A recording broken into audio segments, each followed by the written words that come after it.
have an age difference. We have life differences. This is how you should live your life. I got the faith. Because to get the faith... Got it. Well, let's jump into this. This is the Old School, New School podcast.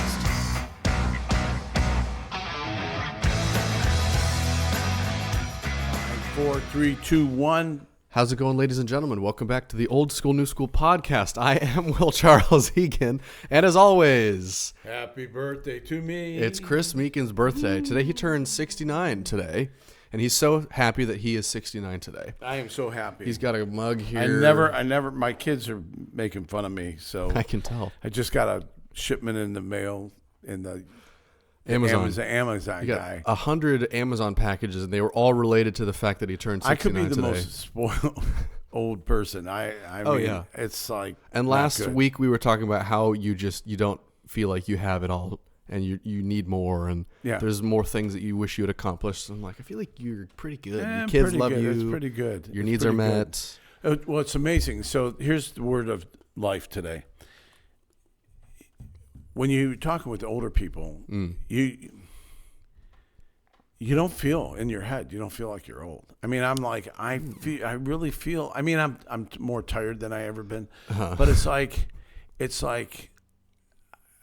I'm pretty sure I'm not identifying with that guy in the mirror right there. Right. Because you still think that you're like, we would have these conversations. We've got kids in college, and there'd be a young couple. I go, yeah, we got kids at home too. And my wife would look over and she's like, no, we don't. No, we don't. Our kids are in college. These are they have a whole different world of problems. Yep. But you still see yourself as being, in the grind and everything else like that. And so now maybe I'm different. Okay. But this misconception of, at 69, I got to be old. I got to do this. Yes. I got to, this is how I'm supposed to behave. I'm like, baloney. Baloney. Well, I think the mug that you have there is a perfect summation of what you're experiencing. You feel 18 still with how many 51 years of experience. Yeah. So I think the difference between when I was, you're what, 24? Yep. So when I was 24, there was a whole different world. I mean, I think Reagan, that would be like Reagan. Yeah, about that time. Yep. Yeah. And so it was a whole different prosperity. Yes. There was a whole different entertainment world. I mean, when you go out with your friends, you go out to eat. Right. And eat. And then eat some more. Right. Yeah. Or you might go to a coffee shop. I mean, what do you actually do when you're hanging out at your 24? I mean, because you're not a bar person. No, that's one of the options. Or you're either. It's funny with the general consensus of people. It's either you stay in or you go out. Okay, stay in just means I'm going to be at my friend's house. Go out almost every single time means I'm going to the bar. That's what going out means. Going out doesn't have to be let's go dance. But a bar isn't like a nightclub with loud music, is it? Or is it just a most are. Most people are, when I say the bar, it's the club, right? Okay. Or maybe it is just, but So what do they do at these clubs nowadays? They dance, they drink, they're not like dance. It's just like kind of it's not disco dance. No, it's not like Saturday Night Fever dancing where you're like actually dancing. It's just kind of like there's music playing and everybody's kind of moving to the beat. There's not like a dance floor up there. There is. Oh, yeah. It's just a lot of, maybe there's a DJ. But yeah, going out or just some nightclub where it's like food and drinks and you just kind of socialize and I'm just kind of, with a band in the background. Yep. Band playing or just music over the loudspeaker. But yeah, there's no, dance culture or any. Okay. As a Christian, are you allowed to do that? You can. Here's the thing. I was listening to a podcast with one of my favorite pastors and these two, co-host guys, some younger guys, they were asking him, can a godly man still be, having sex outside of marriage? And he said, ultimately, here's the answer. You can. Can a godly man have sex outside of marriage? He can, but he won't be very honoring to his godly title. That would be very respectful. So can a Christian do that? They can. You can do anything you want. You can do whatever you would like. You wouldn't be honoring your Christian title very much so. Which brings us to the guy on Thursday. So our church had a week of prayer and fasting. So they had a thing going on every night. Thursday night, the guy from ARC, Rizzo, Thomas Ark was his name. I don't know. Anyway, so he was talking, and he said something that I don't know if I've ever heard before. Yeah. But it's like this bottle. He had a bottle of 7-Up in there, and it's carbonated. Now, you know the carbonation's in there, and you know that it's actually going to have bubbles when you open it and everything else like that. Right. And so you align that or references like the Holy Spirit. The Holy Spirit's in there. The Holy Spirit's in you. You become a Christian, the Holy Spirit enters you. But there's a cap on it. Right. And as long as that CO2 isn't activated and that bottle's open, you can really, it's there, but it's not very useful. Right. The devil knows that you're filled with Spirit. He don't have a problem with it. He knows that that's what's happening. You invite Jesus Christ into your life. You have the Holy Spirit in you. Yeah. But you live a life with the cap on. Because now it. You operate from the position of victory if you are a Christian. So the devil has no tools against that because there is no beating Jesus. So his only tool now is deception. Right. So he's going to tell you that there is no Spirit. And he's going to say, keep the cap on. Right. You're not going to let it flow through you. And now you're only hindering yourself. Right. The devil has deceived you into believing that there is no anointing on your life or Spirit in you, and you just bottle it yourself. Yeah. And so he shook up the bottle, of course, opened up the lid, and it shot all over the place, which is once you release the Holy Spirit out of you. So you really have control of how much you're going to be used and everything else like that. How do we get here? I don't know. God, the Spirit in us, guiding us. Yeah. But I think that, as a Christian, so it's okay to live your life. Not all things are legal, or not all things are all things are permissible, but not all things are beneficial. So change that from legal to So you could do that, but you're really gonna harming your soul, right? If you're looking at I'm trying to be respectful to this gal that I know that I'm never gonna talk to again. And that if I see her in church, I'm going to be like, oh, wow, what a piece of crap am I? Yes. Right? Yes. Because you can lie to people and think. So I had this thing going on. Oh, my gosh. I'm all over. My birthday. You can do whatever you want today. He asked me this question, and I told him the truth, but there was like a lot of gray area in what I said. Okay? Yeah. So... Of course, 2:00 in the morning comes along every day, every night. Yeah, 2:00 in the morning, and my eyes pop up, and I'm thinking about this. I'm like, I'm thinking entirely about this gray area that I haven't thought about all day long. Isn't that funny? It's all day long. It doesn't bother me. But 2:00 in the morning. Yep. And I'm like, I got to go fix that. I have got to take care of that. Yeah. To take out that gray area because this pillow is not very soft right now. And so there's a saying that says, a clear conscience is a soft pillow.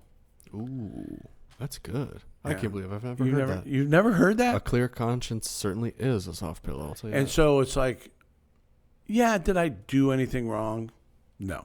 Right. Am I right? Probably yes. But you got into a gray area. Yeah. Yeah. That probably, so you're going to have to do something. I'm probably still in a gray area, but I can't, I don't have to compromise my integrity. Are you preaching to me after what I told you before this? No. No? Because you totally are. Really? Yeah. Are you kidding me after what I just told you? Don't operate in the gray area. Make it right. Unfortunately, I don't remember what you said. It's fine. It was so interesting. It's so interesting. Clearly. It was so interesting. So today we talked about... so to not operate in this gray area, what should I do? Yeah. Oh. What should I do, Chris? Change. Just don't go there. Just get out of the gray area. So if I'm not going to the gray area, who am I going to? Who am I following? Oh, my gosh. I have no clue what you're talking about. Somebody is inviting me. Jesus is saying, come follow me. Yeah. Instead of going to the gray area, how far can I get away? How much can I get away with before actually sinning? Yeah. No, I'm going to run away from that. I'm going to run towards God. Right. Because the Lord is calling us. Yeah. It's not a decision. It's a direction. I mean, you're making a decision, but ultimately it's because I am choosing to follow God. I'm going to walk away from the sin. I am going to walk towards Jesus, because he called a lot of the examples were with Peter. Yeah. And Peter's got this really interesting story in life with Jesus of like strong callings from God. When he first calls Peter, he finds him fishing. Some books of the Bible have that Jesus told him to cast the net over to the other side. The catch was so large that they didn't know what to do. But Jesus tells them, "Come follow me." And it says immediately they dropped their nets and they just followed him. Holy cow. That's pretty extreme. Right. That's, and you could attribute that to, Jesus was a known rabbi. So of course they would want to follow the rabbi. Because if a rabbi tells you, "Come follow me," that means like you have a shot for being the most honored in your community, stuff like that. But I mean, whatever it looks like in your life, if somebody catches you while you're in the middle of fishing and says, "Come follow me," maybe don't do that. But whatever the calling ends up being, it ends up always being away from, like you're saying, the gray area, the sin, and following after God. Okay. Obey that. I have no clue what the hell you were just talking about. Cool, Chris. Thanks. So what do you want to say? If it's your birthday, you take control. Go ahead, Chris. First of all, I don't even know that there's two sides to a mic. I just found Right, out. We've been yeah. doing this for 2 years. He was talking to his microphone. He goes, "That sounds really distant." Well, I said it was really distant. He said it sounds fine. And I was like, "I think your mic's turned backwards," and we flip it around. We're Look, like, it looks "Oh, the same on both sides. Anyway, so are you talking about the message? yeah, It's not a decision. It's a direction. yeah, Okay. yeah." That's what I thought. I was following the notes that you made, Chris. Come on, Chris. I didn't know we started. We did.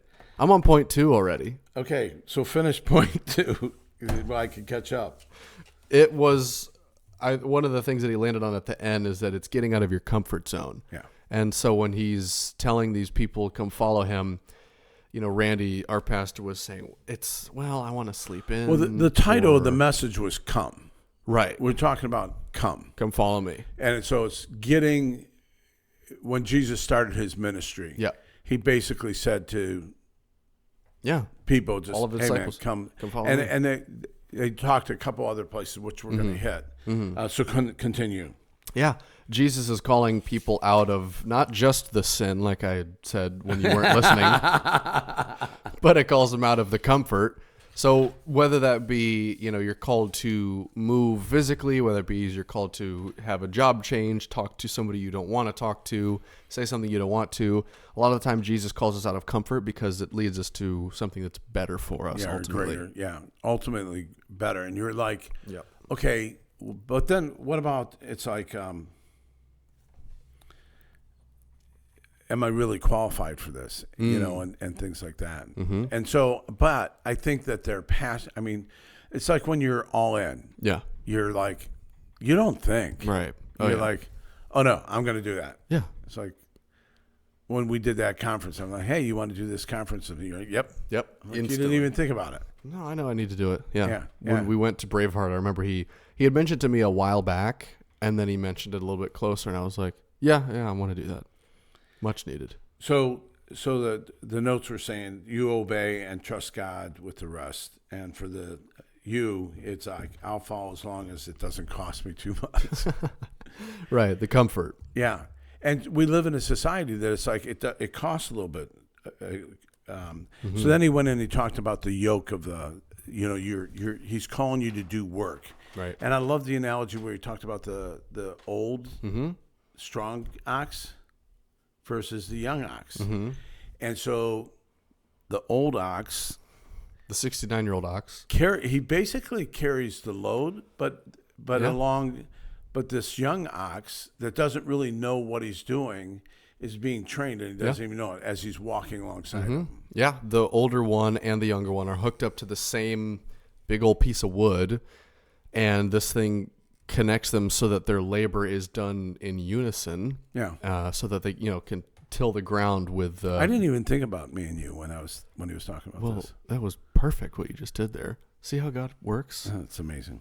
And that was really cool. 'Cause I didn't know that was what the point of the yoke was either. Obviously, I know that there's 2 oxen. Yeah, I just thought that there were There's 2 ox. Right. ox. But it's one is showing the younger, weaker one, hey, this is how you do it. This is how you get stronger.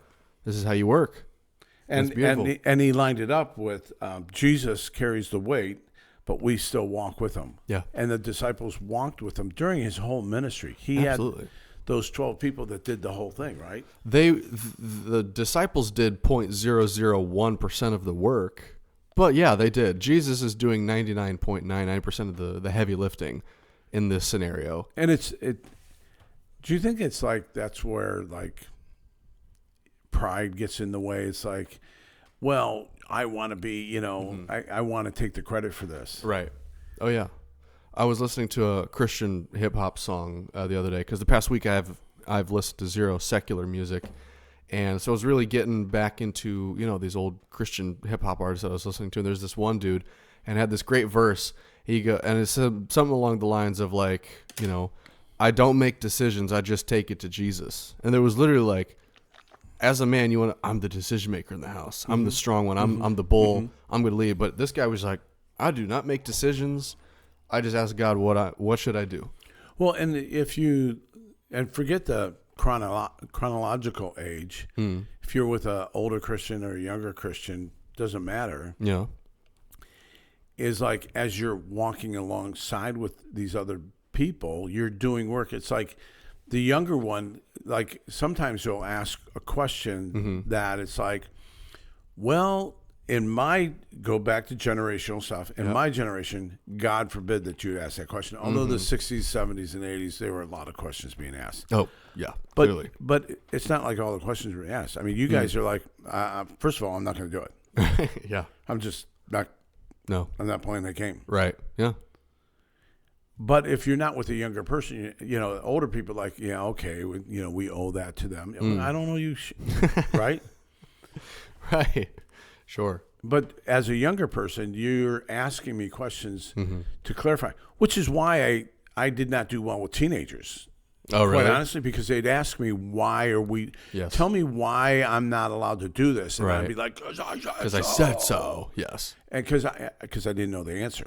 And one of my kids were able to figure that out, and he would be like, he'd push me into this mental corner that I have to come out and defend myself, and I didn't know how to do that. Yeah. And so that's why older people don't like younger people.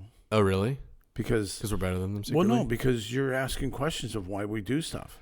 Yeah, that's a good point. Why are you doing it this way? We want to do it our own way. Yeah. It's like, well,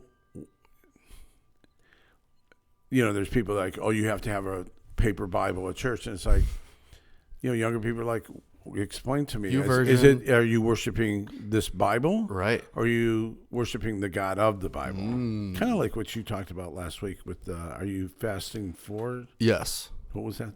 Are you fasting to fast food to be healthy, or are you fasting for God? Like, why are you? Because some people will fast social media, or people fast different things for whatever reason. But it's like, what's the heart behind it? You can get all legalistic about it. No, the other thing, are you for a chore or to see God's face or something like that? Oh, yes. Not seeking God's hand, but seeking God's face. That's why we fast, not to get something out of it.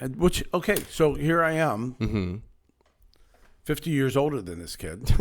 That's crazy. Yeah. That's crazy that there's a 50-year difference. Pretty much, yeah. But yesterday when I was doing my message at Saturday morning, I used that. Oh, really? That seeking God's face, not his hand? I'm like, explaining. I'm like, this is what I learned from my 24-year-old partner. That 24-year-old mentor. Yeah. And I actually said that. I said, I got this 24-year-old kid that's mentoring me. But it's like, I'm learning something. It's like, it's got nothing to do with this. It's got to do with, and it took someone to point that out, is like, you're worshiping a process that your father's father and father did. Yeah. Because the reality is, in my growth, is that it's really about how the Holy Spirit uses you and uses the work and allowing him to flow through you. Absolutely. I'll tell you something I learned from my 36-year-old mentor. Mr. Cameron Gamzo has been, I think he's 30. I don't know how old he is, but he's been on the podcast before. Great guy. I was talking with him not too long ago, and he was even telling me the whole, like, we're seeking to make ourself seem right through disciplines. You know, I'm very task oriented. Everything's got to be, look at, what am I doing with why do the papers have to be ordered like this? They're perfectly lined up. They're perfectly neat. This is parallel to the line. All over the place. Yeah, yours is just a mess. I'm so neat and orderly because everything's got to be a certain way, because I'm deep at my core. I'm so concerned with, ordering myself a certain way so that I might feel righteous, right? I'm going to try and seek my comfort in my disciplines, in the doing, as opposed to just seeking the face of God and just following him and letting him do all of the heart work.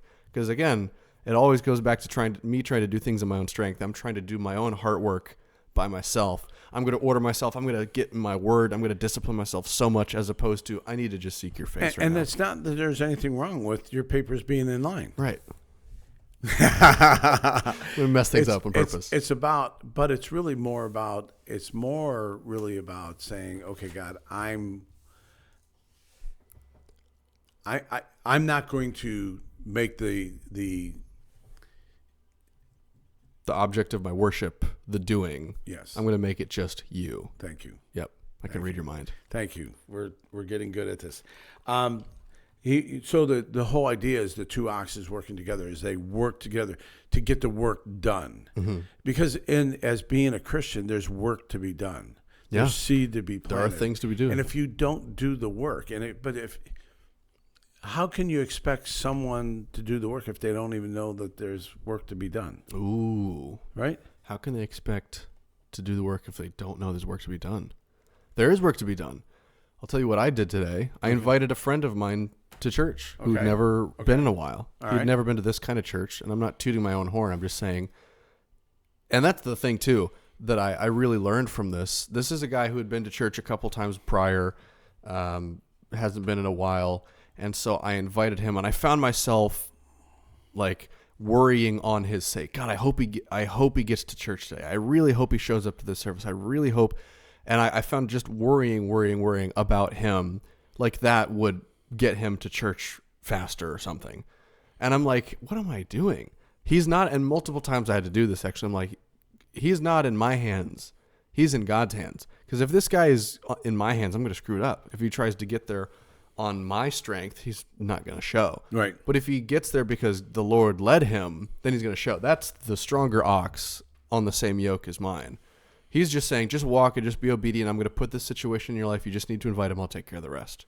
Like your whole thing, just be in the room. I'll take care of the rest. Just show up. And so we hear this like, oh, there's work to be done. Ugh.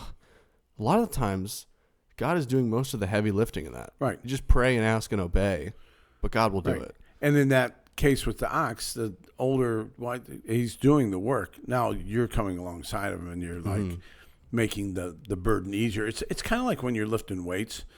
You know, when you're doing a bench press and you're pushing and you can't even get it. All this guy's doing is putting his hands underneath it. He's not like he's lifting. Right. He's just kind of like the spotter is just kind of going touching it and lifting it up, and you're able to get it done. Why is that? Well, because the one person's got 99% of the exertion, the other person just got 1% of the exertion, and that's all it takes sometimes. And but you need both of them to get the job done. But that's how God works. God is like, okay, I'll be your spotter. You know, I mean, God's like, I'm going to be doing the work. Your job is just to come along and, you know, whatever. That didn't work out. That's good. That was a very good analogy, Chris. Come on. So the following Jesus changes the way we value was his other point.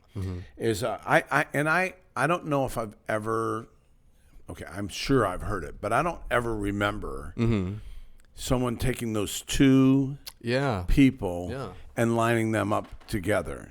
Have you ever heard that before? No, I had never, comparing Zacchaeus and the rich young ruler. That was really interesting. Because one guy, well, both of them were rich, and both of them were trying to seek Jesus. And for Luke 19:8-9. Yep. And and then Matthew 6:21. Obviously, Jesus... Well, tell the story. Yeah, well, Jesus asks different things of both of these people ultimately, but it's really good to go over because, having them compared, I was like, oh, shoot. completely different responses, two people in very similar dispositions here. And here's what we get. So Luke 19:8 through 9. This is Matthew. Whoops. Oh, yeah. Matthew. Okay, here we go. Matthew 6:21. Here it is. Matthew 6:21. For there where your treasure is, there your heart will be also. This is not the verse. We should have prepared this. I'll just retell it from my own memory.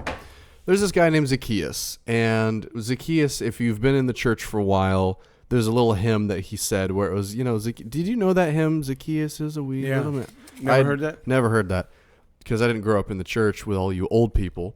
But Zacchaeus being, a rich tax collector, he was not seen well in the community. We'll put it that way. He was frisking people for their money. But he had an earnest heart, and he sought the Lord, and he climbed this tree to get a better view of him because it says he was short. Yeah, he was probably like 4'11", because back in the day, tall was like 5'8". Yeah. So he was probably really short. And so Jesus sees him and feels his heart and sees his heart and says, Zacchaeus, I need to stay at your place tonight. And so as, Zacchaeus invites him back to his home, Zacchaeus, out of the joy in his heart, says, look, I'm giving away everything that I've stolen from people. If I've ripped them off, I will pay them back 4 times what I owe them. Yeah. I'm giving back everything to the poor and to the needy. And Jesus commends him for it. Says, this is incredible. Look how he's giving. Today the Lord has come to this house or something like that. Absolutely. Today the Lord has come to your house. And then in contrast to that, Jesus is, preaching to a crowd, and this rich young ruler has heard that this Jesus guy is kind of on a roll. Yeah. He's on fire, and this rich young ruler wants to be part of it. He goes, like, I'm in, man. Hey, I hear what you're doing. You're clearly on fire right now. I want to be a part of it. And then Jesus goes, cool. So to follow me, you have to sell all of your possessions and give it all away to the poor. Then you can come follow me. He didn't say that to the first guy, right? No. Yeah. He didn't. And that was because Jesus saw his heart, and Zacchaeus did it out of his own volition, out of the goodness of his heart, because Jesus saw through it. But Jesus also saw straight through this rich young ruler guy, knew that he wouldn't do that. Right. And so he says, I know what needs to happen here. And so he says, you need to sell all of your possessions. The rich young ruler, it says he was sad, for he had great wealth. So he walked away. And it was a complete contrast. Jesus is asking, follow me. And out of the goodness of your heart, then the work comes, right? Right. Jesus is just saying, come follow me. And if you're stewarding it well, you will give like Zacchaeus. And if you're not, you're going to say, but I have all these things and I don't want to sacrifice my time and my energy. It will come from the goodness of your heart, and Jesus will see your heart, and he'll know exactly who to ask at the right time. And so he's saying it's a big shift. It's a shift. You're like, okay, I know that these things have always been important to me, but right now they're not. Absolutely. And it happens in life. I mean, there's this old saying of, you put your ladder of success on this building, and you get to the top. You spend your whole life climbing it, and you get to the top, and you're like, oh, crap, it's on the wrong building. And you've invested in all these things, and you all of a sudden, at some point, it's going to change. Yep. And it's like, well, should I not have hobbies? That's not what he's saying. Right. It's not what he's saying at all. Jesus didn't say you got to do all this. He's like, you know what? This is meaningless. I want to do this. And so we go through life, and there's things that you kind of like, you're like, okay, I just put a lot of energy in this, and it's like useless. There's this guy that was always about what he called discipleship. And he came up with that word, discipleship? Well, he was like, there was a way to do it, and he had a good way of doing it, but I don't operate that way. Oh, yeah. Because I'm Chris Meekins, okay? I'm 69 today. Yeah, I'm the best. But I just do things differently. Right. I don't know if he'd ever think of doing this as discipleship. I don't know. Maybe he would, because he's a really smart guy. But he, and so for years I'm like, I just don't agree with what he's doing.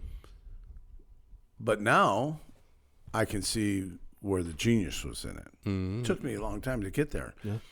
I still don't do it the exact same way he did it. Okay. But I understand now the importance of it. And so throughout life, you just have these shifts. Yeah. Like something happens. Mm-hmm. It's like you in the last 2 years. Yeah. You're like, okay, This isn't working. I'm not under 21 anymore. Okay? I'm independent. I need to shift. Yeah. And I don't know how to. Yeah. And so, and that's all Jesus. Jesus says, cool. I love your heart. Yeah. Right. We'll figure it out. He loved Zacchaeus' heart Right. for what was in it. He says, just come follow me. Right. And just do what needs to be done. Right. One guy asked nothing for it. The other guy asked everything for it. Yeah. Because he knew where his He treasure clearly was. trusted Zacchaeus much more. And he didn't have to ask him for anything because Zacchaeus just Well, did you it. can tell when you're talking with somebody, right? Yes. I mean, when you're talking with someone, you're like, their heart's not in it. Oh, yeah. Yeah, they've got an agenda. Especially with young guys, it's like showing up for church. Just because there's a girls lot of there. good-looking girls at what's that called? The Collective. The Collective, yeah. Do you still go to that? Yeah. Because there's all Because cute there's girls there. And the funny thing is, well, okay, no. But we need an all-in faith. So the cost of the call, discipleship costs something. Mm-hmm. That's what the pastor's trying to get to. Yeah. But losing your life for Christ is actually how you find it. And so it's like Zacchaeus is like, okay, man, I'm done. Yeah. Old life is gone. I'm giving it away. What do I want? He wanted God's heart above all else. Yeah. Or there was another story I was reminded of.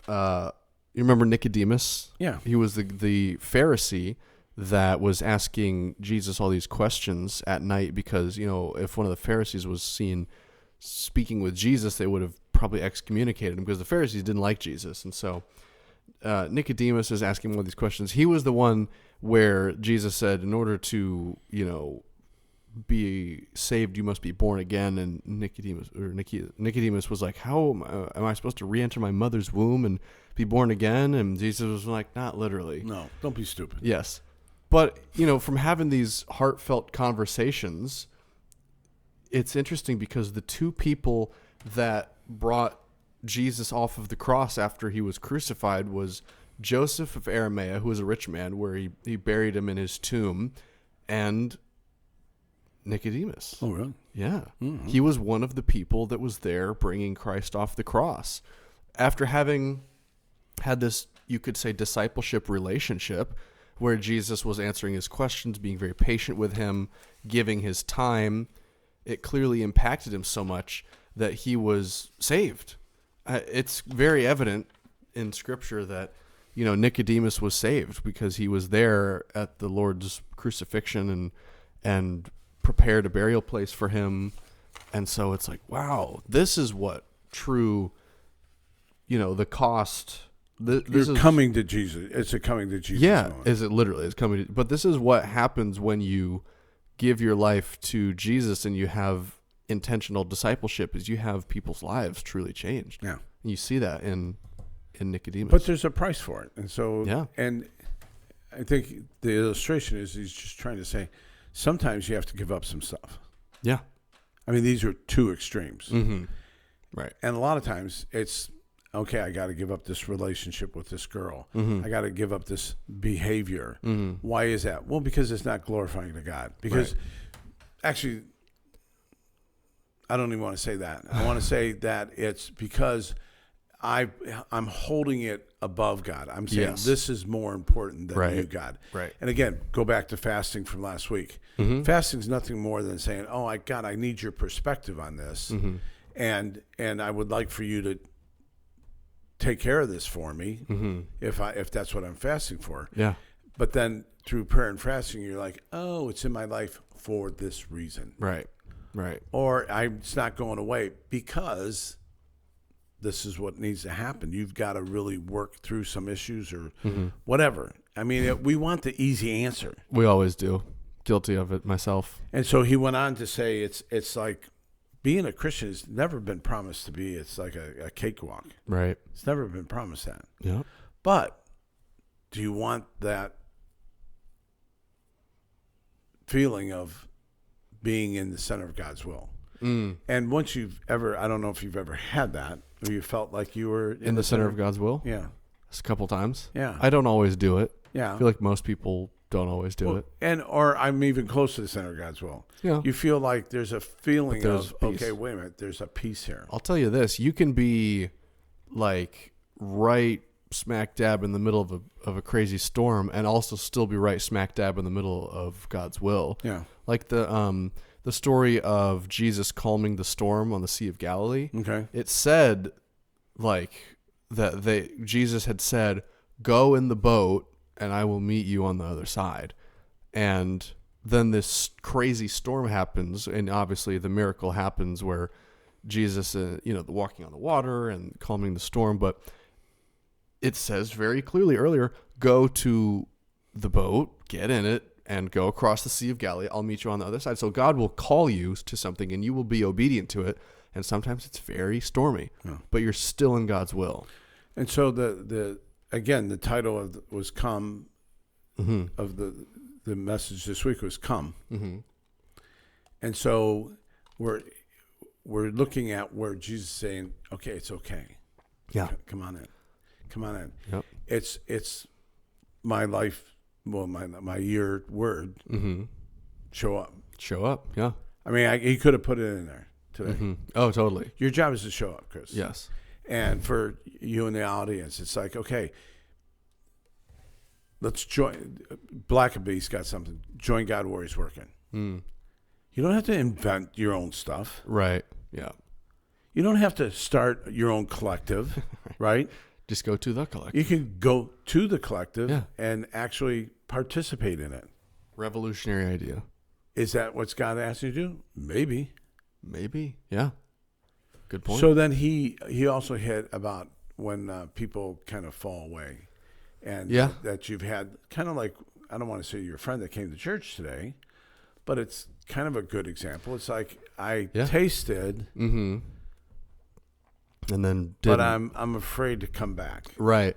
Yeah, it was interesting because this guy that I invited to church today, he was like, I was nervous to go back. I felt like I didn't belong in the church. I was like, Well, and I'm sure nobody said that to him. Nobody did. He just felt, from what his parents and what his sister and what this person and that person, he felt from something a pastor had said one time when he was a kid. Literally, he told me the story of when he was like 5 or 6. And this isn't to berate him, but this is like, I can see the seed of the church hurt happening here, but raise your hand if you've never lied. The pastor always does. And if your hand isn't up, you're lying right now. So go ahead and raise it, and everybody laughs. But raise your hand if you've never lied before. And this dude was 6 at the time, and so he raises his hand, and he's just kind of like, I'm probably not a bad kid because he just doesn't know any better. And then the pastor points at him, and it's kind of like a joke, and he's like, "You're lying right now. How could you do?" And he felt super like called out, and was like, "Oh, this is such a mean place. I don't want to be a part of this." Isn't that crazy? And it was the seed that sprouted into, now I am afraid to step foot into a church as a grown man. Because they're going to shame me. Because they're going to shame me. And I was like, oh. We were having lunch today, and we with this other couple. Oh, my gosh, I love them. And because they bought me lunch for my birthday, 69. Anyway, it's like, it's amazing how important grace is to people that are trying to figure it out. Yeah. I want so much grace. And when it comes to grace, I give myself, well, come on. Okay, it was a little white lie. You didn't have to do that until God convicts you. Oh, yeah. But we can give ourselves grace. But God forbid that I'd give that guy down the street any grace whatsoever. Right. Yep. And people, why is that? Well, it's to protect ourselves from ourselves and to protect ourselves from others. He's wrong and he's dumb and he's stupid, so I don't want to associate with him. But me, well, I'm fine. Isn't that funny? At 6 years old, the devil found the point. And he's probably 24, 25 now. Yeah. And he's been using it for 20 years. Oh yeah. believe in a lie. Absolutely. You know, I hated everything because my dad lined us up, and he said, who tore that wallpaper tape off the wall? We were in this basically abandoned house that they bought, and he was trying to renovate it, and I stripped off the wallpaper. It was probably lead-based paint, whatever. Yeah. But anyway, I stripped off. So on the wall, there's this long white line going down there from this tape. And he lined us all up. He said, who did that? And we were visiting church for the time. And I said, if I tell the truth, then God will reward me. So I said, it was me. He beat the shit out of me. You know, on that, and that day I made a thing. I was never going to be honest with that guy again. So that was the seed that was planted. And it went on. I mean, it goes on for 10, 15 years. And you still remember that to this day? I say that's the day that I decided to turn from my who I was and started. It's really funny because I was really young. Yeah. A year later, I started smoking cigarettes. A year after that, I started drinking beer. Oh boy! All from this one. And we're talking elementary school, right? Yeah. The year after that, I started smoking marijuana. Wow. And the year after that, I started doing acid. Really? Yeah, I was doing acid in 7th grade. What? And so these are formative years, clearly, and just be careful. Which is why I can't finish a sentence. Because you had one little My white kids, lie. when they were teenagers, they were like, "No, I didn't white lie. I told the truth." Right. I told the truth. From telling the truth and getting beat for it. Yeah, you ended up doing acid. And again, he had 8 kids. He was trying to figure it out. Yeah. We're living in this crack house. Oh my gosh, it was bad. Yeah. I mean, but it's, you know, you looked at it after you renovated, it's like, right. What are you talking about? Yeah. But in my head, it stuck there. Stayed. I'm going to change the channel. I'm just telling you, if you're listening to this, if you made it this far in this podcast, there's things in life. And we make a vow. Yeah. Screw him. Right. Screw that. I'm never doing that again. I'm never doing that again. Right. And I mean, it took a lot of work to get to that point. Because you go back to making peace with that. And I had to go back to that and realize that that's the day that I said, I'm never telling that guy the truth again, or I'm never going to confess anything like that. Yeah. And blah, blah, blah, blah, blah. I made a vow. Wow. Right? Yeah. You certainly did. And until I went all the way back there and, you know, thought it through and everything, and I had to forgive my father for just trying to keep a house in order with 8 little kids. He didn't know. Mom stays home from work. You know, he's working day and night doing part-time work. Could you imagine raising 8 kids? I have a hard time raising me. You're having a hard time. I'm an only child and I have problems raising myself. I'm never going to figure this out. Could you imagine? And that was normal back there. People with 8, 10 kids. Oh, yeah, absolutely. Like, it was fine. Of course. So I had to go all the way back there. And so I'm here to tell you that. But when I went back there, I was able to work from there and say, okay, because of that, that's when I did this. And it was really, the devil then takes this thing and he puts you to shame. Yep. He puts you to shame. And you feel this shame that I then did this behind their back. I did that behind their back. I did that to these people over here. I got at, and then I would become angry. That's when it started lashing out. Yeah. And it's like you have this, what happened? Yeah. I made a vow. One time when you were 6 years old. I told the truth, and I got punished for it. Well, here's the thing about the message today. Sometimes I just amaze myself. Just don't forget it. Get to the point quickly. Get to it quickly. All that brain damage. Yeah, exactly. When you're in your formative years. But it goes, when we fail, Jesus comes back for us. Yep. So I didn't know that. Did Jesus went to see Peter after he was resurrected? That was after he was resurrected. So tell the story. So Peter denies Jesus 3 times. We know that famously when Jesus was being tried falsely for all manner of things. And people were like, hey, aren't you with Jesus? And he said, no, I swear I've never met that man. I don't know who he is. I'm not with him. And then after Jesus is crucified and dies, Peter goes back. He falls on his laurels. He goes back to what he knows. He goes back to being a fisherman, like we had talked about at the beginning of the podcast.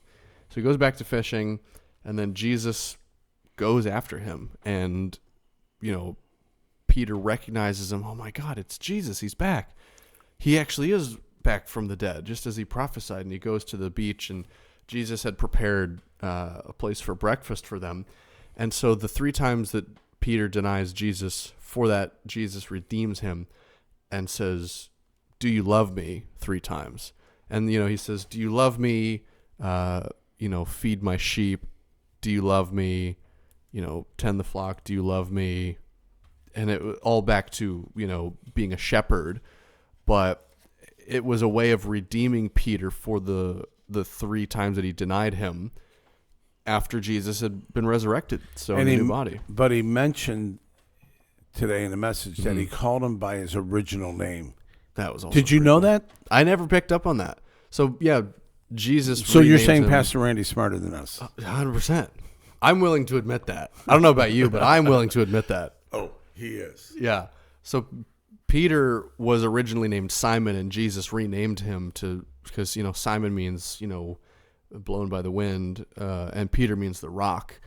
And so it's, kind of like from death to life, new name, old life. And so what Jesus does is when he speaks to him in this time at the, "Do you love me?" 3 times, he calls him by the name Simon instead of Peter. So he's speaking to this old, dead version of himself that is trying to fall back on his laurels. That is so awesome. And he's trying to redeem this old Simon to create Peter in him again, so that he can go and lead the church. So God comes back for you. Yes, he does. No man left behind. And he meets you in your failure. He'll say, I see you where you're at, and it's okay. Bring all of it. Be real. Even though you were in the presence of Jesus for 3 years, yeah, he's not like, "You totally screwed me. You're out." Nope. He says, bring all of you. I want to see the real Simon Peter. Because I want to heal that person. We can work with that. You got the information. You got this. Yeah. How many people do you know that have walked away from their Christianity in their head Yep. that just won't come back because they're afraid this Right. guy. They're afraid that, no, I'm going to get shamed, or Right. or they're going to point out, "Oh yeah, where have you been for the last, where have you been for the last 2 weeks?" Oh, I haven't seen you at church, man. Yeah. Dude, I've had plenty of people do that to me. Not fun. Don't do it. It's not very inviting feeling. So Jesus is always coming towards us. Yeah. We've said it many times on this podcast. That's the cool thing about Jesus. And we think, "Oh, no, I'm going to sit here and wait until they call me up and ask for forgiveness for saying that to me." It's like, no, Jesus is like, "Let me come back to you. Can we talk? Yeah. I know that you totally screwed me, No. but let's reconcile. I'm good with it. It's okay. It's okay. It's okay. I get it. Yeah. I get it. You were having a bad day, or this is what you thought, or this is what you saw, or this is how you felt that the church. Jesus is always willing to, okay, I'll take the first step. Yep. Someone needs to be the bigger man. Mm-hmm. Jesus always is. Absolutely. But does he ask us to do it Does he ask us to be the bigger man, take the first step? when it comes to relationships? Sometimes. When it comes to coming back to church? When it There's does. some people probably on here that are like, "I ain't going to church," just like that guy. Sure, yeah. But sometimes it takes the Christian extending a hand. But again, at the end of the day, the Christian isn't going to kidnap you and force But you to you the church represented building. Jesus with this guy. Sure. You're just like, "Hey, come on in. I'll meet you there, and I'll walk Absolutely. in there." But ultimately, it's up to his decision Right. to change. You can sit in your unforgiveness from the pastor when you were 6 years old. Yeah.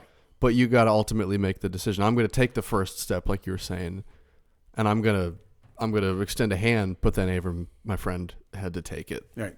Right. But you were the Jesus in his life. Absolutely. That's pretty scary stuff. Well, the pressure isn't on me when I say, "God, you take the wheel," because I'm not very good at doing this. And that's the whole surrendering it to God. Yeah, you're a lot better than you think. One of the things he said was, Jesus doesn't cancel you. Yeah. He restores you. Ooh, yeah. He could have canceled Peter. He could have gone on Twitter on X and said, Everybody Peter was- rejected me. Yeah, Peter would. Point fingers. Well, and everybody knew. Yeah. See how that? Yep. You know him. Yep. You know Peter. No forgiveness for Got Peter. himself in this hole. Yep. You're out. We're leaving him there. Out. No. Jesus was like, I'm going to restore you. I'm going to meet you where you're at. I'm going to restore you. All right, so let's bring it home. Come, leave comfort, abide, stay connected, follow, let Jesus refine your life. And so this new year, what is Jesus asking you to walk away from? Where is he asking you to stay connected? Maybe he's just saying, have your quiet time. We're reading through the New Testament this year. Cool. And every day it's a reading. And the guy has a little talk, and it's like probably, the whole thing's probably 10, 15 minutes. Yeah. I love it. It's great. It's Nice. great. And is your faith a decision or a direction? Yeah. Choose Jesus and listen to him. And again, I think one last thing I'd like to add to kind of harp back on what we were saying about like the ox and the yoke is it's a lot of the times people hear this like, I got to get uncomfortable. I got to get out of my element. I got to go work. It's like, it's big or it's scary or it's going to be annoying. It's like, listen, again, Jesus is just asking for your yes and your first step. Like that great example you had of the Levites taking the Ark of the Covenant into the Jordan. The Levites didn't swim with the Ark of the Covenant by their own strength across the Jordan River. They took one step, and the moment their feet touched the water, then the Lord did the rest. And he made the water stop so that they could cross across the dry and make their way into the promised land. So it just takes your obedience and your first yes and that first step, and God will do the rest. So it might seem like, it's going to be uncomfortable. I'm going to have to do all this hard work. Listen, maybe, but God's doing most of it. Yeah. And that lie that the devil, it's a lie. Yeah, it is. It's a lie. Jesus is like, okay, I'm all about restoration. Mm-hmm. I'm all about restoration. And if your church was doing that, don't go back to that church. There's like a lot of other churches. There's a lot of other great churches. Go somewhere else. Yeah. But I got anything else? We solved another one of life's problems. All right. We love you. Don't be afraid. Come back to the party. Amen. Come back to the party. It's okay. God bless. Peace. Peace.